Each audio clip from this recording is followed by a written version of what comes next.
ওরা বলে কি কোরআনের আইন দিয়ে দেশ চালাবে। দেশ তো আর বাপের 35 সম্পদ। মূলত আইন বিধান জারি করার অধিকার একমাত্র আল্লাহ তাআলারই, আর এই বিধানের বলেই তিনি আদেশ দিচ্ছেন তোমরা আল্লাহ তাআলা ছাড়া অন্য কারো গোলামি করবে না, কারণ এটাই হচ্ছে সঠিক জীবন বিধান।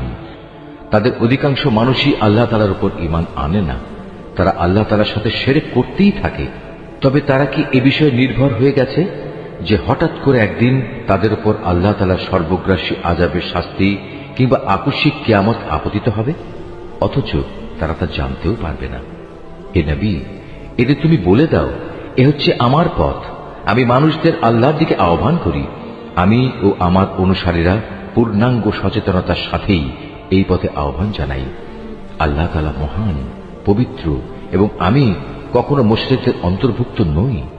তোমার আগে বিভিন্ন জনপদে যত নবী আমি পাঠিয়েছিলাম তারা সবাই তোমার মতো মানুষই ছিল। আমি তাদের উপর ওহী নাজিল করতাম। এরা কি আমার জমিন পরিভ্রমণ করেনি? করলে অবশ্যই তারা দেখতে পেত এদের পূর্বেকার লোকদের কি ভয়াবহ পরিণাম হয়েছিল। সত্য কথা হচ্ছে, আখিরাতের ঠিকানা তাদের জন্যই কল্যাণময়, যারা নবীদের পথে চলে তাকওয়া অবলম্বন করেছে। পূর্ববর্তী মানুষদের পরিণাম দেখেও কি তোমরা কিছু অনুধাবন করবে না?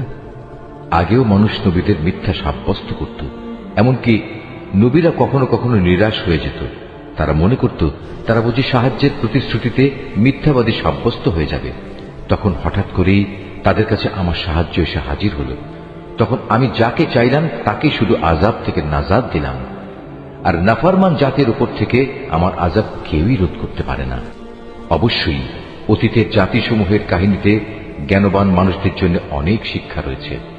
কোরআনের এসব কথা কোনো মন গড়া গল্প নয়, বরং এ হচ্ছে তারই স্পষ্ট সমর্থন যে আসমানি কিতাব তাদের কাছে আগে থেকেই মজুদ রয়েছে, বরং তাতে রয়েছে প্রতিটি বিষয়ের বিস্তারিত ও সঠিক